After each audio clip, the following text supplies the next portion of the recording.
everyone. This is Movie Reviews for Life, and this time I'm going to do something a little bit different. This is going to be kind of probably about 5 or 6 videos, maybe a couple more. This is going to be my first commentary, fan commentary, and I'm going to do it on a short film because I'm not sure. I have never done this before, and I am kind of doing it alone. But what I'm going to do is the movie I'm going to be doing the commentary for is the 1931 James Whale film Frankenstein by Universal Pictures. And right now I'm at the menu. We got play, bonus materials, scenes, languages, and menu. The DVD that I'm going to be doing a commentary over is the Monster Legacy collection that was released when Van Helsing came out. I believe back in like 2005, 2006. So if you have that DVD, or even if you don't, because I believe the 75th anniversary edition, I think it is. I think that basically plays the same way the movie. So when I say play, that's basically when we're gonna do the thing. All right, so I'm about to hit play. All right, hit play. Now what we're seeing obviously is the logo that's being used now for Universal Pictures. Whenever I hear this theme, I think about like all the different movies like Child's Play 2 and any other films that have come out recently with Universal's logo. Now we're gonna get never mind. Guess one, you got a different one. But here we have Edward Van Sloan. He's coming out here as basically warning the audience that this movie is maybe a little bit too scary. And actually, at that time, I believe it was probably terrifying for some people. In this movie, he plays out the Waldman. He's most known for playing, Van Helsing in Dracula, which was released earlier that year. This scene was actually parodied a few times in the first, maybe second through fourth Treehouse of Horrors from The Simpsons. Especially the second one, where Marge Simpson comes out and basically says, "Oh well, anybody, blah blah blah." But yeah, this is now we're gonna be at the title screen. And it's produced by Carl Laemmle, who basically Carl Laemmle Jr. I might say, because his father he was given the studio, and he loved horror, and this was his second horror film basically that he produced, I believe. The film is based off of the adaptation by John Boldestein that came from the play by Peggy Webling. I believe in 1823 was when the Peggy Webling adapted the book by Mary Shelley into a play. Obviously directed by James Whale. All right, and what we're seeing in the background, it looks like a bunch of mysterious eyes and Dr. Frankenstein's face in the background, and then we get the credits. I will get to each character as they appear on screen. I don't want to rush through reading the credits off. What you would notice in that first area was how the monsters credit was put with a little question mark. So I'm going to wait to reveal who that character is. But as we're opening up right now to the first part of the film, which automatically you notice it's death. The film is about death. It's not about life, regardless of the fact that the creature is given life. The life is brought about by death. And of course we get the first image is of Dwight Frye as Fritz, and then we get Dr. Frankenstein, played by Colin, Clive. And I think it's actually kind of interesting how they first introduce him. Not even first. Like, first we get Fritz, and the camera's kind of tilted in the way to kind of show how crazy it is. And this was during the early years of sound.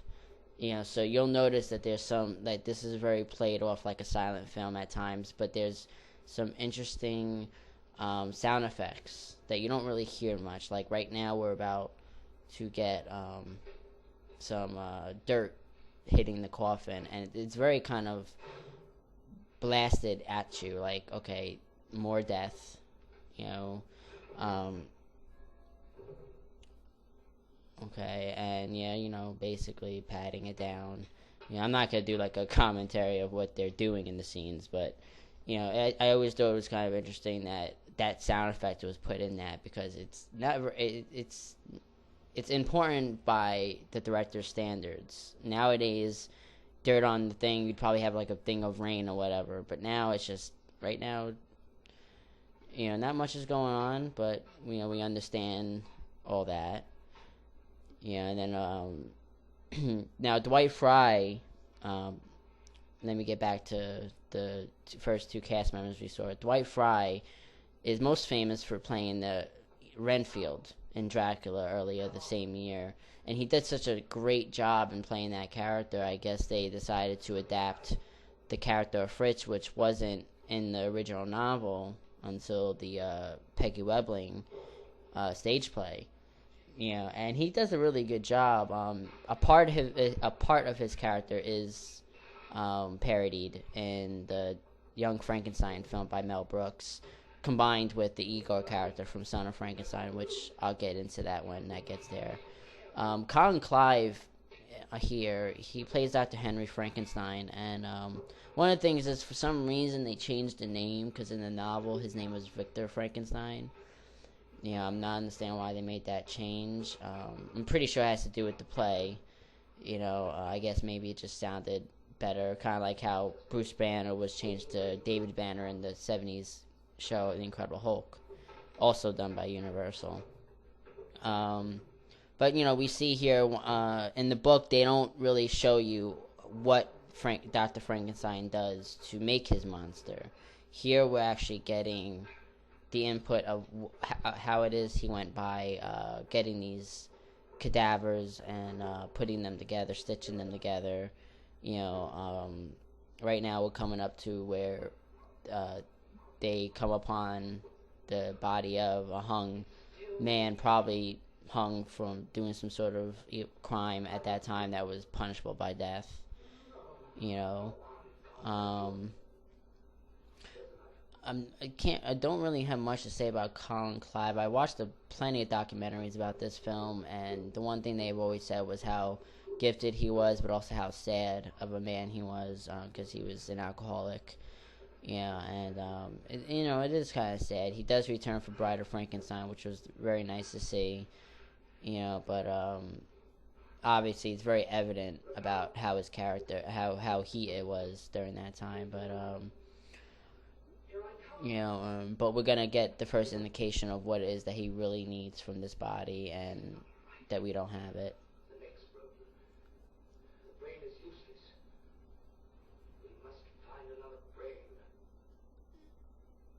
Yeah, well, they need a new brain.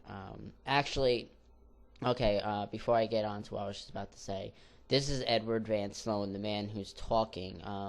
As I said before, earlier, when he introduced the film, he played Dr. Van Helsing in the 1931 Dracula, as well as the 1935 sequel, Dracula's Daughter. And he would, obviously he would be, he would somewhat be famous for this role as well. It's a minor role, but it really kind of stands out because we find out that he is actually responsible for Dr. Frankenstein's curiosity with living and the dead and creating life. Right now he's just explaining the differences between the normal and the normal brain and the brain of a criminal. I'm not sure scientifically if this is accurate, but why would they? I don't see why they would do put a whole scene together if it's not based in some truth, at least at the time. Things might have been changed by then, further examination of it. But Yeah, I love the epic feel, like the long range. It kind of feels like a stage play, like how long the corridors are and the classroom. This is a classroom, and it feels like a library basically, with how big it is. Oh, here's another thing.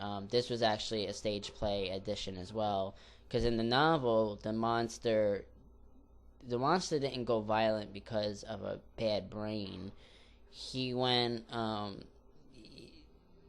he turned to violence because of the way he was being treated. I mean, from the moment he's born, he's experienced violence from everybody, prejudice, and that's another thing. That's another basis for the film, is for the whole story, is prejudice. Like our way of dealing with what we don't know or what we don't understand is to torment and make what we don't understand uncomfortable. And it still goes on today, sadly, just not as much, I guess, as it did probably back then, or even back in the 1800s when the book was written.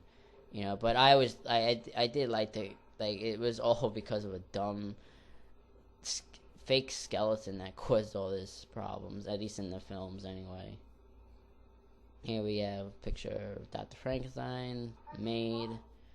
Right there we get the first introduction of both John Boles and Mae Clarke as Victor and Elizabeth. Elizabeth being Henry's fiance. She's very elegant too. I've noticed, and it makes you kind of wonder of the kind of man that Henry Frankenstein must have been when he met her. Like, the Henry Frankenstein we've met so far is not the Henry that that obviously Elizabeth has fallen in love with. And you'll notice how he changes, like, in a split second when he sees her as opposed to when he sees Victor. I also do like how Victor. I think Victor is also a made-up character, and it's kind of funny because he has the name of Henry's actual name in the novel. I wonder if that was done purposely. But you can tell that Victor likes her. There's no backstory or anything like that. You kind of just feel the backstory between the two. Like, maybe they had a thing going on or whatever, but he's basically the best friend who likes the fiance and he has to stand back.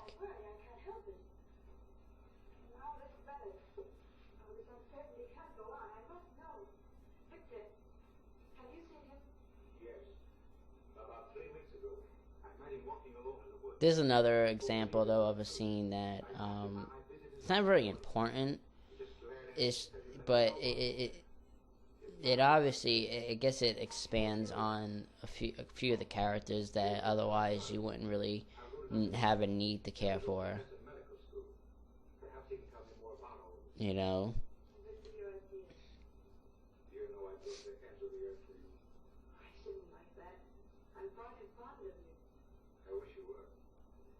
Yeah, there you go, right there. That right there, you can't tell me that he does not have some feelings for her, or even her for him. I mean, she returns a flirtation right back to him.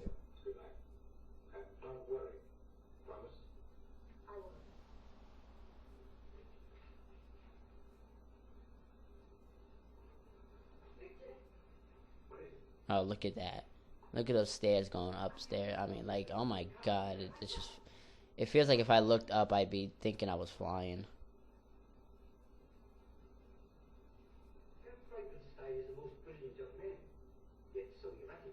Alright, here we get a little bit of more backstory about Frankenstein, or Dr. Frankenstein.